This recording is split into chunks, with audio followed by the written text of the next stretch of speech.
India TV YouTube channel को subscribe करें और बेल आइकन दबाएं। उत्तर प्रदेश में ब्लॉक प्रमुख के चुनाव के लिए वोटिंग शुरू हो चुकी है और इसी बीच योगी आदित्यनाथ ने विपक्ष पर एक बड़ा हमला भी बोला। योगी आदित्यनाथ ने पीएम मोदी के मंत्रिमंडल विस्तार पर सवाल उठाने वालों पर हमला बोलते हुए कहा कि ये वही लोग हैं जिन्होंने ओबीसी आयोग के गठन का भी विरोध किया था और जिन्होंने बाबा साहेब अंबेडकर को भी अपमानित किया था। इन लोगों ने कभी भी आचार व्यवहार में डॉक्टर लोहिया के एक भी सिद्धांत का पालन नहीं किया। योगी ने कहा विपक्ष सिर्फ अंबेडकर और लोहिया का नाम लेता है जबकि उनके सपनों को पूरा करने का काम पीएम मोदी कर रहे हैं। योगी ने कहा कि सबका साथ, सबका विकास, सबका विश्वास का मंत्र संविधान की आत्मा को सच्चे अर्थों में चरितार्थ कर रहा है। सीएम योगी आदित्यनाथ ने क्या ट्वीट किया ये आपको सिलसिलेवार तरीके से बताते हैं। पीएम मोदी जी का नया मंत्रिमंडल वास्तव में संपूर्ण भारत का प्रतिनिधित्व करता है। हमारे महापुरुषों खासकर बाबा साहब और लोहिया जी जैसे चिंतकों ने देश में जिस जन प्रतिनिधित्व और जन भागीदारी की कल्पना की थी, मोदी जी के नेतृत्व में वो सरकार से लेकर समाज तक साकार हो रही है। अगला ट्वीट उन्होंने किया, लोहिया जी का मानना था कि पिछड़ों को शक्ति देकर ही परिपक्व लोकतंत्र संभव है। प्रधानमंत्री जी ने ओबीसी आयोग को संवैधानिक दर्जा दिया और ओबीसी नेतृत्व को मंत्रिमंडल में बड़ी भागीदारी देकर देश की जिम्मेदारी भी दी है। लोहिया जी आज होते तो अपने विचार के बीज को फलित होते देखकर खुश होते। आज जब देश इतने बड़े सार्थक और सकारात्मक सामाजिक बदलाव का साक्षी बन रहा है, दुर्भाग्य से कुछ लोग इसमें भी राजनीतिक विरोध कर रहे हैं। ऐसे लोगों को लोहिया जी ने कहा था, सामाजिक परिवर्तन के बड़े काम जब प्रारंभ होते हैं तो कुछ लोग आवेश में इसका विरोध करते हैं।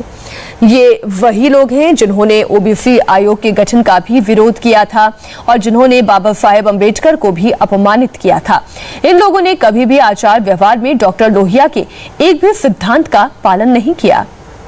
आशा है आज बाबा साहेब और लोहिया जी को मानने वाले आवेश या राजनीतिक स्वार्थ की जगह इस बात को स्वीकार करेंगे कि आदरणीय मोदी जी का सबका साथ, सबका विकास, सबका विश्वास का मंत्र संविधान की आत्मा को सच्चे अर्थों में चरितार्थ कर रहा है। हम सब इसके लिए प्रधानमंत्री जी के आभारी हैं। हमारे साथ हमारे सहयोगी रुचि कुमार जुड़े हुए हैं। रुचि, एक तीर से दो निशाना कहना इससे गलत नहीं होगा क्योंकि योगी आदित्यनाथ ने उत्तर प्रदेश के मुख्यमंत्री के तौर पर एक तरफ से देश को भी संबोधित कर दिया और साथ ही साथ आगामी विधानसभा चुनावों में ओबीसी फैक्टर को भी उन्होंने भुना लिया। जी हाँ, बिल्कुल। देखिए 2022 का जो विधानसभा चुनाव है और यहाँ पे जो ओबीसी वोट है और जो दलित वोट है वो बहुत ज़्यादा मायने रखता है। करीब 22% दलित वोट माना जाता है और 40% से ज़्यादा ओबीसी वोट है। तो बीजेपी की क्या कोशिश है कि दलित में जो गैर जाटव लोग हैं उनकी तरफ उसका निशाना है और जो ओबीसी हैं उसमें जो गैर यादव लोग हैं उनको वो अपनी तरफ खींचने की कोशिश कर रही है। ये बीजेपी पहले भी कर चुकी है और इसका फायदा भी बीजेपी को मिला है। 2014 का लोकसभा चुनाव हो, 2017 का विधानसभा चुनाव हो या 2019 का लोकसभा चुनाव हो, काफी बड़ी मात्रा में मायावती और अखिलेश यादव के वोट बीजेपी अपनी तरफ खींच चुकी है। और आप देखेंगे अगर 2017 का मीनाक्षी विधानसभा चुनाव के नतीजे देखेंगी तो यहाँ पे 86 रिजर्व सीट्स हैं विधानसभा में, उसमें से बीजेपी 68 जीत गई थी और भी मायावती को सिर्फ 2 सीट मिली थी। तो ये जो कामयाबी बीजेपी को मिली है वो दोबारा उसको हासिल करना चाहती है। तो सीधा निशाना मायावती और अखिलेश यादव पर है, उनके वोट बैंक पे है कि जो अखिलेश और मायावती अपने को दलित और ओबीसी का नेता बताते हैं, बीजेपी भी उनसे कम नहीं है उनका हित करने में। इस तरह का संदेश मुख्यमंत्री योगी आदित्यनाथ ने देने की कोशिश की है। मीनाक्षी, बिल्कुल। रुचि, आप बने रहिए हमारे साथ। उत्तर प्रदेश में क्योंकि आज हो रहा है सियासत का सेमीफाइनल, ब्लॉक प्रमुख चुनाव के लिए वोटिंग भी शुरू हो गई है और दोपहर 3 बजे तक मतदान होगा। उत्तर प्रदेश में ब्लॉक प्रमुख की 825 सीटें हैं, इनमें से 349 सीटों पर निर्विरोध फैसला हो चुका है। आज 476 सीटों पर वोटिंग हो रही है।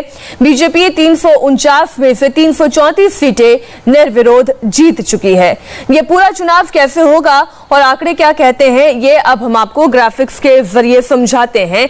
आपको बताते हैं कि ब्लॉक प्रमुख चुनाव में किस तरीके से अभी मतदान हो रहा है। पहले आप हमारे सहयोगी विशाल प्रताप की एक रिपोर्ट देख लें और उसके बाद फिर हम आपको आंकड़ों की जुबानी पूरी कहानी बताते हैं।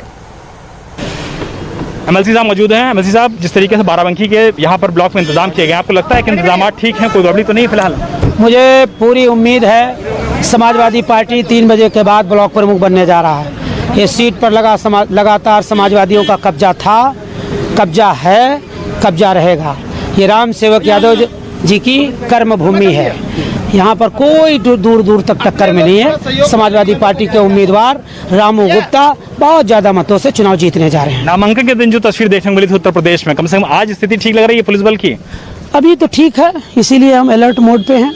मैं स्वयं आया हूँ, मैं विधायक की हैसियत से स्वयं आया हूँ और हम प्रशासन का सहयोग करने के लिए आए हैं। मेरा कोई आदमी नहीं खड़ा, मैं खुद दूर कर रहा हूँ, मैं सहयोग कर रहा हूँ। लेकिन भारतीय जनता पार्टी में पुलिस की वर्दी पहन करके जो गुंडे घूम रहे हैं उन पे नहीं भरोसा है, इसलिए मैं स्वयं आया हूँ। मुझे उम्मीद है कि समाजवादी पार्टी के ब्लॉक प्रमुख रामू गुप्ता भारी मतों से जीतने जा रहे हैं। निश्चित तौर पर समाजवादी पार्टी को उम्मीद है और यही वजह है कि एमएलसी खुद यहाँ पर मौजूद हैं ताकि इस बार किसी भी तरीके की गड़बड़ी ना हो सके। फिलहाल ये सेंसिटिव ब्लॉक है, लेकिन फिलहाल जिस तरीके के यहाँ पे इंतजाम किए गए हैं शांतिपूर्ण अभी फिलहाल सारी चीज़ें नजर आ रही हैं। मकसूद आलम के साथ विशाल प्रताप सिंह, इंडिया टीवी, बाराबंकी। तो ब्लॉक प्रमुख चुनाव में शुरू हो गई है मतदान की ये जो आपने पूरी देखी प्रक्रिया, और दोपहर 3 बजे तक मतदान की प्रक्रिया चलेगी और 3 बजे के बाद काउंटिंग शुरू हो जाएगी। आइए आपको आंकड़ों की जुबानी बता देते हैं कि कितने बजे क्या क्या कार्यक्रम होना है। और 11 बजे से, जैसे हमने आपको बताया, कि मतदान की प्रक्रिया की शुरुआत हो गई है और 3 बजे तक मतदान किया जाएगा और रिजल्ट भी आज ही की तारीख में 3 बजे के बाद जब मतों की गिनती शुरू होगी तो रिजल्ट भी आने की शुरुआत हो जाएगी।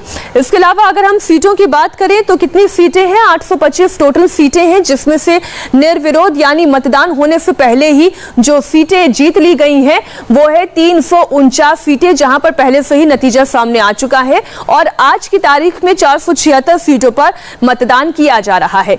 और अब आपको बताते हैं जो 349 सीटें पहले ही निर्विरोध रूप से जिनका रिजल्ट सामने आ चुका है, उनमें से बीजेपी ने सबसे ज्यादा सीटें जीती हैं। 334 सीटें बीजेपी ने जीती। तो समाजवादी पार्टी और उनके सहयोगियों की बात की जाए तो 13 सीटें उन्होंने जीती और निर्दलियों के खाते में 2 सीटें आई हैं, जिससे एक बात तो तय हो जाती है कि भारतीय जनता पार्टी के हौसले बुलंद हैं। यही क्योंकि आप देखिए कि अभी मत पड़े नहीं और उन्होंने एक लीड ले ली है। इस वक्त हमारे साथ बीजेपी के प्रवक्ता मनीष शुक्ला, समाजवादी पार्टी से आशुतोष वर्मा और कांग्रेस पार्टी से साधना भारती जी जुड़ी हुई हैं। आप तीनों ही मेहमानों का बहुत बहुत स्वागत है इंडिया टीवी पर। सबसे पहले तो बीजेपी से ही हम बात कर लेते हैं। शुक्ला जी, देखकर तो लग रहा है कि आप लोगों के लिए एक विन विन सिचुएशन है।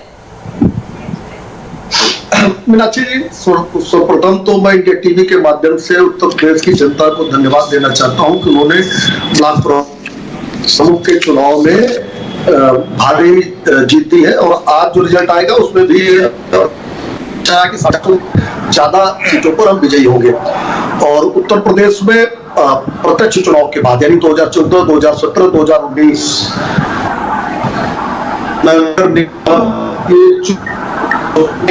बीजेपी को जो अप्रत्यक्ष चुनाव है, चाहे जिला पंचायत अध्यक्ष के चुनाव हो और चाहे आज ब्लॉक प्रमुख के चुनाव हो, उसमें भी जनता का भारी समर्थन मिल रहा है और इससे स्पष्ट है कि अखिलेश यादव समाजवादी पार्टी में बौखलाहट है। परिणामतः कल कई जगहों पे समाजवादियों ने हिंसा करने का प्रयास किया। इनके जो एमएलसी अखिलेश यादव के दोस्त सुनील यादव साजन, जो प्रवक्ता भी आप लोग के साथ भी चैनलों पे बैठते होंगे, लगातार किस तरीके से उनका वीडियो वायरल हुआ, वो अपशब्दों का प्रयोग करते रहे। लेकिन हो गया मनीष शुक्ला जी, हम दोबारा आपसे बात करेंगे थोड़ा सा, तब तक हम ऑडियो में भी करेक्शन करवा लेते हैं। आशुतोष वर्मा जी समाजवादी पार्टी से हमारे साथ जुड़े हुए हैं। काशीराम जी ने कहा था कि जिसकी जितनी संख्या भारी उसकी उतनी भागीदारी, और आज जब भारतीय जनता पार्टी उनकी भागीदारी बढ़ा रही है और ये काम वो कर रही है जो प्रत्यक्ष दिखाई दे रहा है, तो फिर क्यों विपक्ष सियासत करता है? योगी आदित्यनाथ ने अपने ताज़ा बयान में इशारा इसी तौर पर किया है। बिल्कुल सही कहा मीनाक्षी जी। और डॉक्टर अंबेडकर ने एक चीज और कही थी संविधान सभा में कि ये जो गांव है ये सामंतवाद के अड्डे हैं और भारतीय जनता पार्टी इसको ही बढ़ा रही है। हमारे साथी भारतीय जनता पार्टी के प्रवक्ता को थोड़ी सी मैं बता दूं कि अगर वो थोड़ा सा समझ रखते हो पंचायती राज के बारे में, तो ये जान ले कि ये जो भी जो चुनाव हो रहे हैं अध्यक्षों के चुनाव, ये इनडायरेक्ट चुनाव होते हैं। जो जनता के द्वारा चुनाव होते हैं वो जिला पंचायत सदस्य के होते हैं या ब्लॉक डेवलपमेंट काउंसिल मेंबर के होते हैं, अध्यक्षों के नहीं होते हैं। तो ये जो अपना शिकवा छोड़ रहे हैं कि जनता का साथ है, तो पहली बार 45 सालों में पंचायती राज चुनाव में ऐसा हुआ है कि भारतीय जनता पार्टी सत्ता में रहते हुए 25% से ज्यादा जिला पंचायत सदस्य नहीं जीता पाई है, और ये पहली बार इतिहास में रहा है। तो जनता ने कितना समर्थन दिया है ये भी पता है। Block development council BDC member भी समाजवादी पार्टी के रूप में सबसे ज्यादा आए हुए हैं, लेकिन सत्ता, धन और गुंडई, यो योगी के गुंडे हैं जिन्होंने पिछले 2 बारों में ये कर रहे हैं। पूरा देश और पूरी मीडिया इसका अपना व्याख्यान कर रही है कि हो क्या रहा है। जो 25% से भी कम सीटें जीतता है उसकी जिला पंचायत अध्यक्ष सबसे ज्यादा बन जाते हैं। तो कैसे जीतते हैं ये मुझे बताने की जरूरत नहीं है। इसके अलावा जो निर्विरोध ब्लॉक डेवलपमेंट काउंसिल का चुनाव हुआ है उसमें भी बीडीसी मेंबर सबसे ज्यादा समाजवादी पार्टी के जीते, लेकिन ये अभी दावा कर रहे हैं कि अध्यक्ष हमारे ब्लॉक प्रमुख हमारे जीतेंगे। तो ये जो सत्ता का घमंड है आपका, ये अपने आप उत्तर प्रदेश की जनता को परिलक्षित हो रहा है। और आपको समझ में आना चाहिए उत्तर प्रदेश की जनता ने आपको सीधे तौर पे वोट करके आपको दरकिनार कर दिया है। एक काम करते हैं कि पहले मनीष शुक्ला जी आप जवाब दे दें, फिर मैं साधना जी आपके पास आ रही हूँ, क्योंकि आरोप लगा दिया है तो उसका जवाब भी आना चाहिए। देखिए मीनाक्षी जी, मैंने पहले ही कहा कि प्रत्यक्ष चुनाव 2014 में जब अखिलेश यादव मुख्यमंत्री थे तो उनको जनता ने जवाब दिया, 17 में उनका क्या हाल किया, 19 में क्या हाल किया, ये तो प्रत्यक्ष चुनाव थे। जिला पंचायत की बात होते हैं, इसके बाद जिला पंचायत अध्यक्ष और जिला प्रमुख के चुनाव हैं, उसमें जो जवाब पूछा गया है वो गुंडागर्दी नहीं चली। पहले ये बूथ लूटते थे, पहले ये ब्लॉकों को लूटते थे, लेकिन पुलिस ने आज इस बार लूटने नहीं दिया। तो बौखलाहट में मैं नाम लेकर कोट करता हूँ मीनाक्षी जी आपके चैनल पे कि सुनील यादव साजन एमएलसी है, अखिलेश यादव के दोस्त है, उनका वीडियो अगर आपकी सहमति हो तो मैं दिखा दूं कि किस तरह की भाषा का प्रयोग कर रहे हैं, किस तरह से कह रहे हैं कि गुंडागर्दी तो समाजवादी पार्टी करती थी, लेकिन योगी आदित्यनाथ के प्रशासन में वो गुंडागर्दी नहीं चल पाई। अखिलेश यादव के जिम्मे हार दर हार लिखी है और 22 में भी फिर से बुरी तरह हारने जा रहे हैं, क्योंकि जब मुख्यमंत्री थे तो उन्होंने नौजवानों की नौकरियों को लूटा, इन्होंने गन्ना किसानों का भुगतान नहीं किया, इन्होंने साधना जी आप अपनी एक छोटी सी टिप्पणी कर दें, फिर मैं ब्रेक के तरफ आगे बढ़ूंगी। जी बस मैं उम्मीद करती हूँ कि बीच में मनीष शुक्ला जी बोलेंगे नहीं, मैं शालीनता से उन्हें सुन रही थी। देखिए सबसे पहली बात, चुनाव आते ही भारतीय जनता पार्टी को मंडल और कमंडल दोनों याद आ जाते हैं, ठीक है। और उसके बाद चुनाव में सत्ता हटे आने के बाद अगड़ों के साथ साथ पिछड़ों से भी इनके संबंध छूट जाते हैं। इसीलिए तो उमा भारती जी जो भारतीय जनता पार्टी की वरिष्ठ नेत्री है, उन्होंने खुद कहा था कि भाजपा के लोग पिछड़े लोगों का इस तरह से उपयोग करते हैं जैसे कोई व्यक्ति जलेबी खाने के लिए दोना और पत्थर का उपयोग करता है। परम आदरणीय कल्याण सिंह जी पिछड़ों के दिग्गज नेता है, लोधी समाज के दिग्गज नेता है, अभी अस्वस्थ है, मैं उनके शीघ्र स्वस्थ होने की कामना करती हूँ। उनकी गोदी में खेली हूँ मैं और मुझे सौभाग्य मिला है उनके साथ साझा करने का सामाजिक स्तर पे। उन्होंने खुद कहा था कि राम मंदिर ट्रस्ट में 2 दलित चुनाव में कांग्रेस की भूमिका क्या है। साधना जी विषय से भटक रहे हैं। अब अगर हम विषय से भटकेंगे तो मुझे तो काशीराम जी के एक और कोट का आपको याद दिलाना पड़ेगा, जिसमें उन्होंने कहा था कि कांग्रेस मीठा जहर है। अब इतनी पुरानी बातों पर ना जाके जो मौजूदा परिस्थिति है, जो इलेक्शन है, हम उस पर चर्चा करेंगे। एक छोटी सी ब्रेक के बाद सभी को बोलने का मौका मिलेगा। लौट रहे हैं फौरन।